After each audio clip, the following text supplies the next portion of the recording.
Hello friends, आप लोग का बहुत बहुत स्वागत है स्टडी पॉइंट यूट्यूब चैनल पर। और इस पर्टिकुलर वीडियो सेशन में आज हम लोग हिंदी के कुछ बहुत ही इंपॉर्टेंट क्वेश्चन को डिस्कस करेंगे जो कि आपके आने वाले एग्जाम के लिए इंपॉर्टेंट है।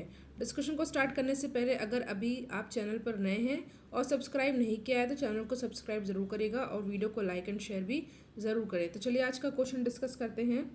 तुलसीकृत में कौन सा समास है? चार ऑप्शन आपके सामने दिया हुआ है। कर्मधारय समास, बहुब्रीहि समास, तत्पुरुष समास और द्वंद्व समास। और इस क्वेश्चन का सही आंसर होगा कर्मधारय समास। ये क्वेश्चन एग्जाम में 3 बार पूछा गया है तो इम्पॉर्टेंट है, अच्छे से आप लोग याद कर लीजिएगा। तुलसीकृत में कर्मधारय समास है। नेक्स्ट क्वेश्चन है, निम्नांकित प्रश्न में तत्पुरुष समास का सही विकल्प चुनना है। देखिए तत्पुरुष समास इसमें किसमें है? तो ये है रसोई घर, ठीक है, खाना बनाने का घर यानी कि रसोई घर। तो ये हो जाएगा आपका option A is our correct answer. देखिए तत्पुरुष समास कई प्रकार के होते हैं, जैसे कर्ता ने, कर्म को, करण से, अधिकरण द्वारा, ये सभी होते हैं तत्पुरुष समास के प्रकार। तो इसमें रसोई घर क्या है आपका? तत्पुरुष समास इसमें है। यथार्थ में कौन सी संधि है? चार ऑप्शन आपके सामने दिया है, देख लेते हैं क्या क्या दिया हुआ है। दीर्घ संधि, यण संधि, गुण संधि या वृद्धि संधि। तो ये हो जाएगा आपका दीर्घ संधि। यथार्थ में दीर्घ संधि का प्रयोग हुआ है। महोदय में कौन सी संधि है? तो ये है गुण संधि। महोदय में है गुण संधि। ऑप्शन सी हो जाएगा हमारा सही आंसर। हर्ष शब्द के 4 विलोम दिए गए हैं, सही विलोम शब्द का चयन करना है आपको। देखिए हर्ष का विलोम क्या होता है? आसान क्वेश्चन है ये। तो ये होता है विषाद, ठीक है। शाश्वत शब्द के 4 विलोम दिए गए हैं, सही विलोम शब्द आपको बताना है कि कौन सा होगा। तो शाश्वत का विलोम होगा क्षणिक। देखिए शाश्वत मतलब हमेशा के लिए, क्षणिक मतलब थोड़े समय के लिए। तो ऑप्शन डी हो जाएगा हमारा करेक्ट आंसर।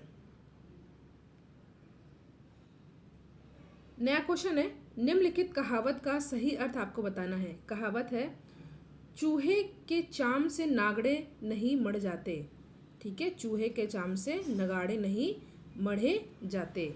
तो इस क्वेश्चन का सही आंसर हो जाएगा आपका ऑप्शन डी, यानी कि सीमित साधनों से बड़े काम नहीं होते हैं। ये भी इम्पॉर्टेंट है क्योंकि क्वेश्चन को 2 बार एग्जाम में पूछा गया है। तो याद कर लीजिएगा, चूहे के चाम से नगाड़े नहीं बढ़े जाते, इस कहावत का अर्थ होगा सीमित साधनों से बड़े काम नहीं होते हैं। निम्नलिखित में से तत्सम शब्द का चयन करना है आपको। देखिए बात आती है तत्सम शब्द क्या होते हैं? जो संस्कृत के शब्द होते हैं जिनको बिना परिवर्तन किए प्रयोग में लाया जाता है वो तत्सम शब्द कहलाते हैं। बात होती है तद्भव, तो तद्भव शब्द वो होते हैं जो जब तत्सम शब्द में हल्का सा बदलाव कर दिया जाता है, अपने सुविधा के अनुसार हम जब तत्सम शब्दों में बदलाव कर देते हैं तो वो तद्भव शब्द कहलाते हैं। तो फिलहाल पूछा है इस क्वेश्चन में कौन से शब्द हैं, कौन सा शब्द है जो कि तत्सम है? तो वर्षा ये तत्सम शब्द है। तो ऑप्शन बी हो जाएगा हमारा करेक्ट आंसर। क्वेश्चन है, निम्नांकित प्रश्नों में दी गई रचनाकार को सही विकल्प का चयन कीजिए। चिंतामणि के रचनाकार कौन है? चार ऑप्शन आपके सामने दिया हुआ है, देख लेते हैं इसका सही आंसर क्या होगा। इसका सही आंसर होगा रामचंद्र शुक्ल। अगर आप एग्जाम की तैयारी कई दिनों से कर रहे हैं तो आपको पता होगा कि ये क्वेश्चन कितना इम्पोर्टेंट है। कई बार एग्जाम में रिपीटेडली बार बार ये पूछा गया है, याद रख लीजिएगा। चिंतामणि के रचनाकार हैं रामचंद्र शुक्ल। क्वेश्चन है, निम्नांकित प्रश्नों में दी गई, फिर से आपको बताना है कि उर्वशी के रचनाकार कौन है। तो इसके आंसर हो जाएगा आपका रामधारी सिंधनकर। जैसा कि मैंने कहा कि चिंतामणि एंड उर्वशी दोनों ही बहुत ही इंपॉर्टेंट है, तो आपको याद कर लेना है। उर्वशी का हो जाएगा रामधारी सिंधनकर। पंचानन में कौन सा समास प्रयोग हुआ है? तो इस क्वेश्चन का सही आंसर हो जाएगा आपका बहुव्रीहि, ठीक है। ऑप्शन सी है हमारा सही आंसर। पंचानन में बहुव्रीहि समास होगा, ठीक है।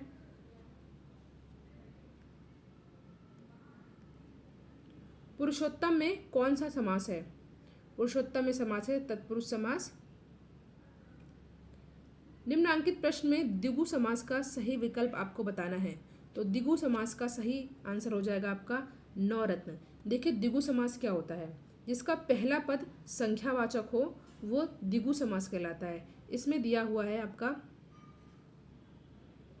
एक सेकेंड, हाँ, इसमें दिया हुआ है आपका नवरत्न, यानी कि नौ रत्न, यानी कि 9 यानी कि 9 पहले दिया हुआ, यानी कि संख्यावाचक है, तो ये हो जाएगा आपका द्विगु समास। याद रख लीजिएगा, मैंने कई बार बताया है आपको द्विगु समास क्या होता है, जिसमें पहला पद संख्यावाचक हो।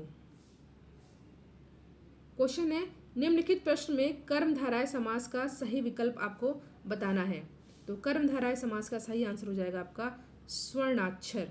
ठीक है, ऑप्शन बी है सही आंसर, स्वर्णाक्षर में कर्मधारय समास का प्रयोग हुआ है। मतैक में कौन सी संधि है? चार ऑप्शन आपके सामने दिया हुआ है, दीर्घ, यड़, गुड़ और वृद्धि। और क्वेश्चन का सही आंसर हो जाएगा आपका वृद्धि। ठीक है, वृद्धि संधि।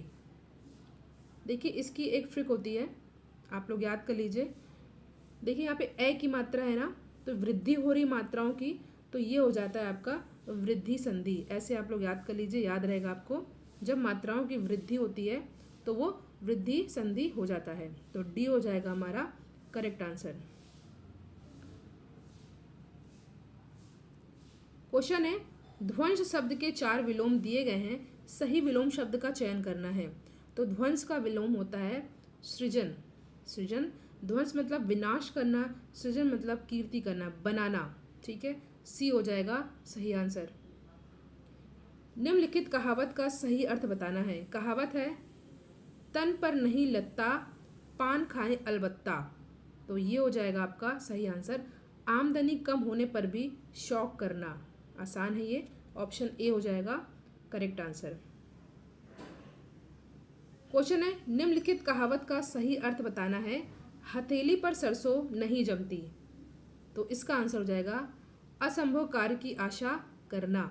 ठीक है, असंभव कार्य की आशा करना, यानी कि हथेली पर सरसों नहीं जमती। ऑप्शन ए हो जाएगा सही आंसर। क्वेश्चन है, निम्नलिखित में से कौन सा शुद्ध वाक्य है? तो देख लेते हैं कौन सा वाक्य शुद्ध है। पहला दिया हुआ है, सभी ने उस मैच को देखा।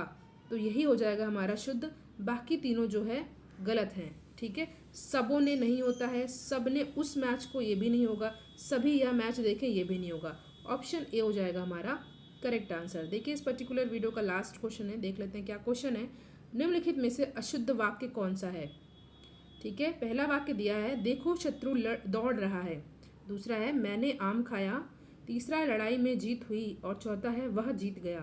तो आपको बताना है कि इनमें अशुद्ध कौन है। तो हो जाएगा लड़ाई में जीत हुई। ठीक है, ऑप्शन सी हो जाएगा हमारा करेक्ट आंसर। हिंदी के हमने कुछ इंपॉर्टेंट क्वेश्चन को डिस्कस किया, जो कि आपके आने वाले एग्जाम के लिए इम्पॉर्टेंट है। वीडियो को आप लोग लाइक कीजिएगा, आपके लिए हेल्पफुल लगे तो वीडियो को शेयर भी ज़रूर करिएगा। Thank you so much for watching. Thank you.